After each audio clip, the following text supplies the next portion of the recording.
Welcome everybody to today's FaceB lecture titled, as you can see here, Four Kinds of Hannasmusen. Today, we'll be learning what a Hannasmusen is, the types of Hannasmusen that exist, and the importance of eliminating these defects so we don't stagnate in our inner work. If you have any question about this topic, you can leave it down there in the comment section below, and we are going to be answering any question you may have about this topic.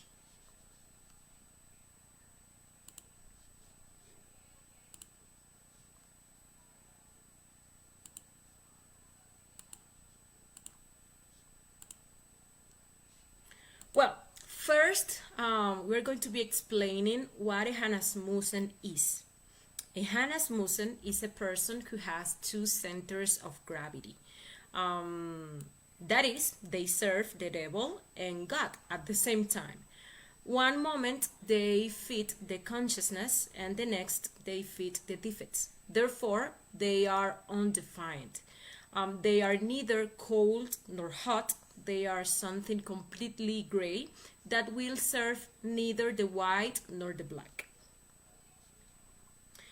Hannasmusen is what we, all the humanity, are to a greater or lesser extent, since we are both good and bad depending on the circumstances.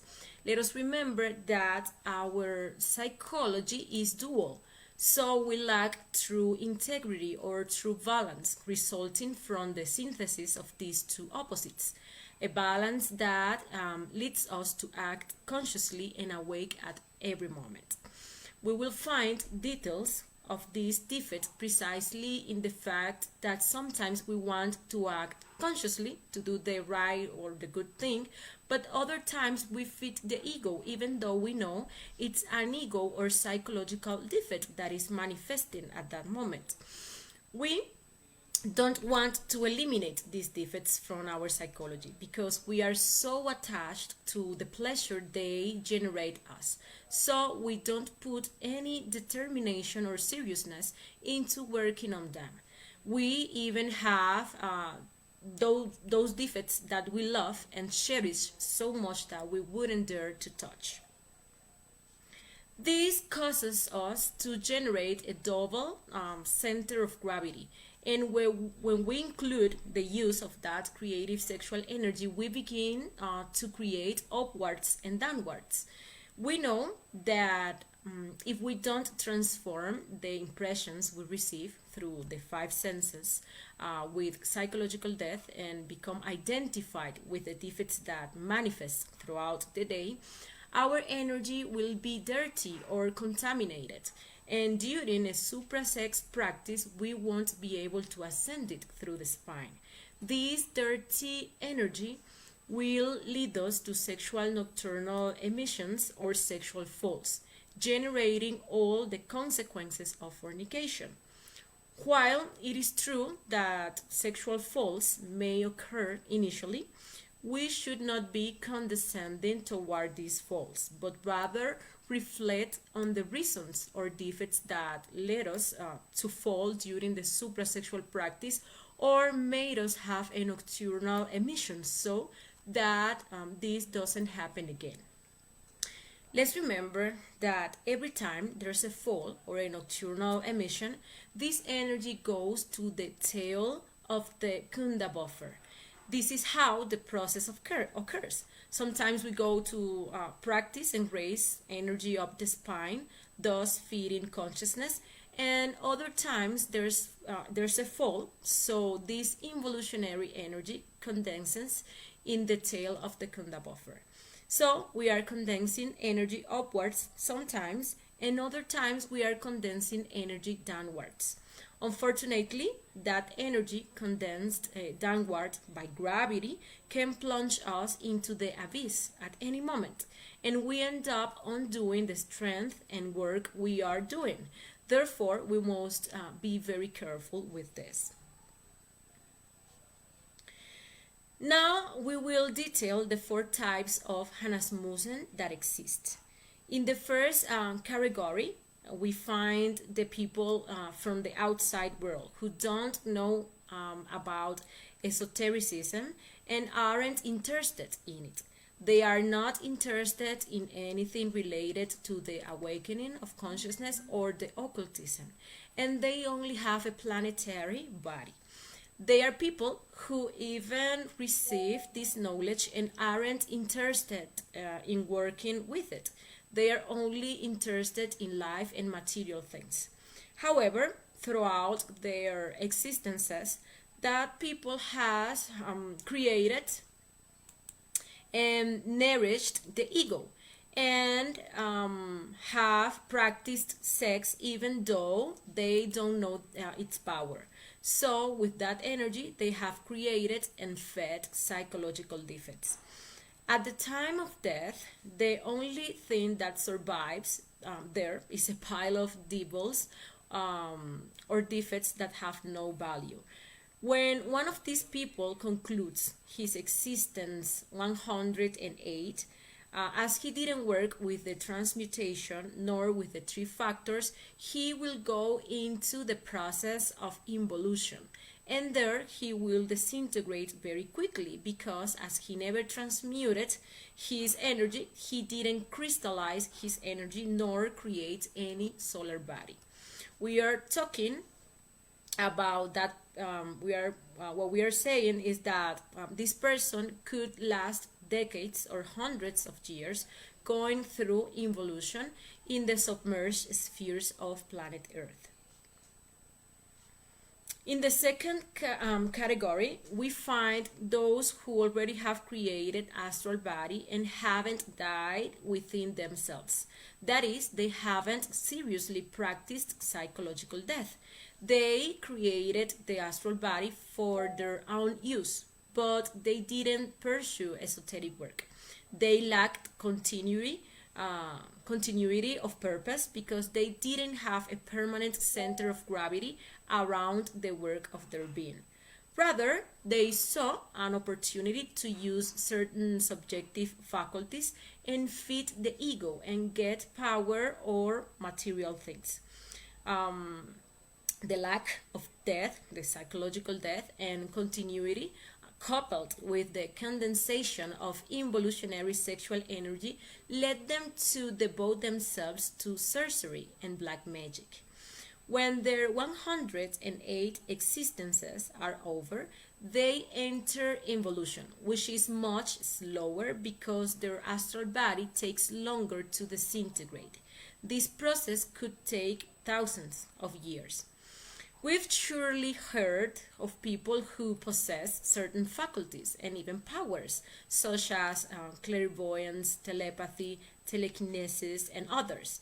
This is because they have worked to a certain degree with sexual magic in past existences and crystallized energy.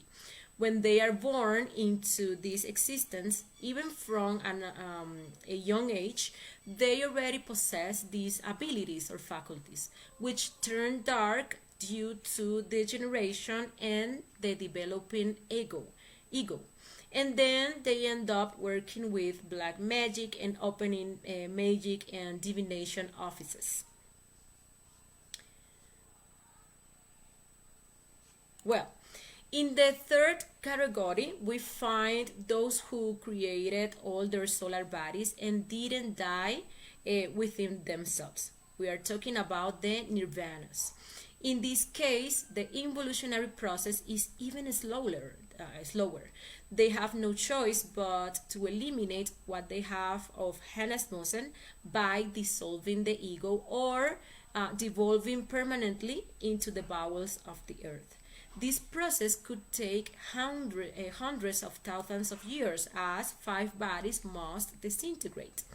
These nirvanas are beings who, having created the first 5 bodies, choose the path of nirvana and discard the direct path, thus avoiding the birth of their inner Christ and the total elimination of the ego, eliminating the cause selvas or heads of legion, the capital sins, as we also may know them.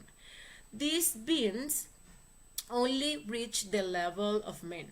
It must also be said that they generate a recurrence that is very difficult to transcend, since it is common that when their dharma is over, they fall back on a planet like this, receive this knowledge, begin inner work, begin their creation process, and when they reach that point of choosing the path, they choose nirvana again. It will take a lot of revolution to get out of that state of nirvana. Well, in the fourth category, we find the fallen thrones, the bodhisattvas, gods who have fallen. This is when a master, a hierarchy, throws the stone into the water, dissolving all their bodies. It is called the fallen throne because it disappears from its throne. Then the dual personality is created, that of the angel and that of the demon. It is clear that if they don't resolve to dissolve what they have of Hannasmusen, they will also have to devolve into the bowels of the earth, as Moloch, Baal, Mammon, Lucifuge, and many others are doing right now. However, we are talking about beings who have already achieved self-realization and decide to return to this manifestation to double their wisdom and love. When they decide to dissolve the stone, which is done through fornication, they will become evil demons. They will create twice as much ego as the previous time, but the wisdom they derive will also be double. These types of beings, when they decide to rise up, they achieve it because, as they have done it before, they know the path to self-realization. It is advisable for us to investigate in the astral plane what type of Hannasmusen we are. This way, we will know how to move forward and not stagnate in the work, nor repeat mistakes that may have been made in a previous existence.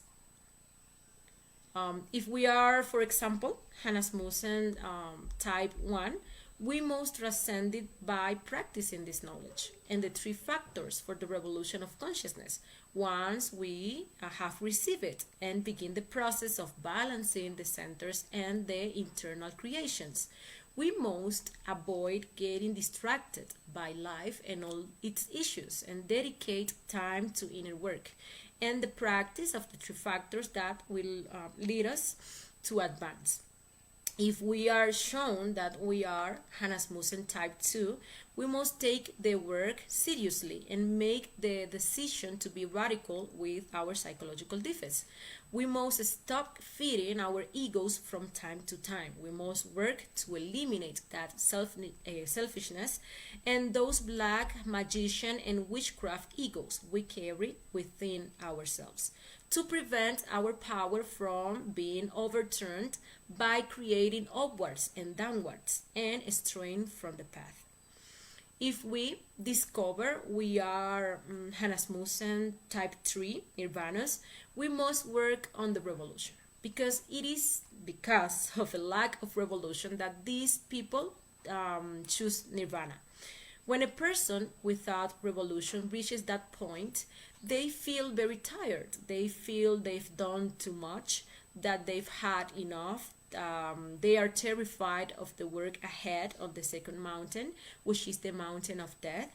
That's why they choose the easier path, which is nirvana. We'll see these details when we settle for little in our inner work, when we only do what's necessary, what's enough, when we feel tired and haven't even begun the real work. We need to work on the lack of revolution and passivity we often have in this inner work. And if the being reveals us that we are type 4, we must work hard on the pride and arrogance that develops against the being, against our inner being. This can stagnate, excuse me. This can stagnate us and lead us astray, and even send us into involution for millions of years. And then having to start the wheel from the evolutionary mineral kingdom. We'll have to work hard on those rebellious black magic and self-sufficient selves who even feel proud of having a certain hierarchy and feel that success is already assured. So we neglect, or they neglect, their inner work and let it to the time. And well, that was today's conference. Thank you all very much for joining us. Let me invite you to next Saturday's conference titled Three Kinds of Tantrism. Here we'll discover what tantrism is and learn to differentiate between the three types that exist. And we'll discover which one allows us to achieve the inner self-realization of our being. So thank you all, and bye bye. But before, let me send greetings to Carla de Bonilla. Hi Carla, thank you very much for being here. Well, that is all. See you next time.